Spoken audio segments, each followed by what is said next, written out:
Hello friends, welcome back to my channel. শীতকাল প্রায় যায় যায় করছে, তো এই সময় কিন্তু গাজরটা খুব অ্যাভেলেবেল, সবার বাড়িতেই গাজর থাকে। আজকে একদম অন্যরকম কিন্তু চটজলদি খুব সহজ একটা পিঠা রেসিপি শেয়ার করছি। যার জন্য লাগবে হচ্ছে গাজরটাকে ভালো করে ধুয়ে এরকম চাকচাক করে কেটে নিয়ে আমি এটাকে মিক্সিতে পেস্ট করে নেব।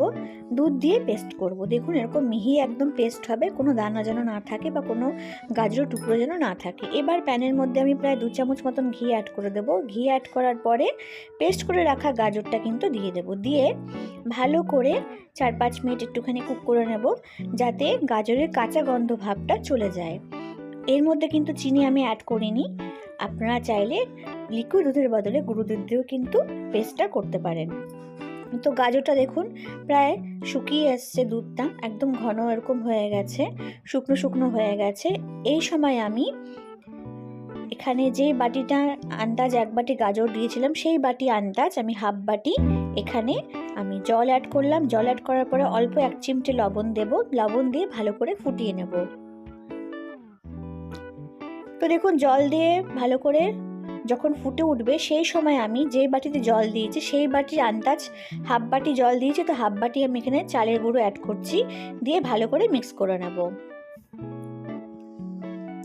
চালের গুঁড়োটা দেওয়ার পরে দেখছি যে একটু বেশি ঘন হয়ে গেছে, তখন আমি এখানে আবারও অল্প একটু দুধ অ্যাড করলাম। দুধ অ্যাড করে এরকম যখন প্যান থেকে ছেড়ে ছেড়ে আসবে, সেই সময় আমি গ্যাসের ফ্লেমটাকে অফ করে দেব। এইদিকে কড়াইতে আমি দুধ বসিয়ে ভালো করে ঘন করে নিচ্ছি। তো গ্যাসের ফ্লেমটা অফ করে নামিয়ে থালার মধ্যে অল্প ঠান্ডা করে নিয়েছি। খুব বেশি কিন্তু ঠান্ডা হলে চলবে না। একটু ভালো করে আবারও মেখে নিচ্ছি। মেখে তারপরে হাতে ঘি মাখিয়ে আমি এরকম গোল গোল শেপ দিচ্ছি। চাইলে আপনারা যেরকম খুশি শেপ দিতে পারেন। তো এইভাবে সবগুলো আমি বানিয়ে নিয়েছি। গোল গোল শেপটা বেশ ভালো লাগছে আমার। তো এগুলো রেডি করা আছে। ওদিকে দুধটা কিন্তু ফুটছে। এবার দুধের মধ্যে আমি গাজরের যে মিশ্রণটা বানিয়েছিলাম, গাজর চাল আর দুধের, সেটা আমি 2 চামচ তুলে রেখেছিলাম, সেটা দুধের মধ্যে অ্যাড করে দিচ্ছি। তাহলে কি হবে, দুধটা একটু ঘন হয়ে যাবে।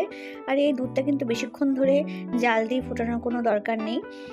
তো এবার চালের গুঁড়োটা যেটা আছে গাজরের সাথে মেশানো, সেটা ভালো করে মিক্স হয়ে যাওয়ার পর আমি এখানে অ্যাড করে দিচ্ছি চিনি। আমি এখানে হাফ কাপ চিনি অ্যাড করছি। চাইলে চিনি বেশি খেলে একটু মিষ্টি, বেশি খেলে একটু বেশিও মিষ্টি আপনারা অ্যাড করতে পারেন। তো দুধটা যখন প্রায় ফুটে উঠবে, তখন দিয়ে দিচ্ছি আমি এলাচ গুঁড়ো। এবার গ্যাসের ফ্লেমটা একদম কমিয়ে আমি বানিয়ে রাখা গাজরের বলগুলোকে অ্যাড করে দেবো। খেয়াল রাখতে হবে ফুটন্ত দুধের মধ্যে কিন্তু গাজরের বলগুলোকে আমি অ্যাড করব না। তো অ্যাড করার পর গ্যাসের ফ্লেমটা এবার হাই করে দেবো আস্তে। 4 থেকে 5 মিনিট কিন্তু ভালো করে ফুটলেই রেডি হয়ে যাবে গাজরের পিঠা, যা কিনা একদমই অন্যরকম এবং একদম সিম্পল একটা রেসিপি।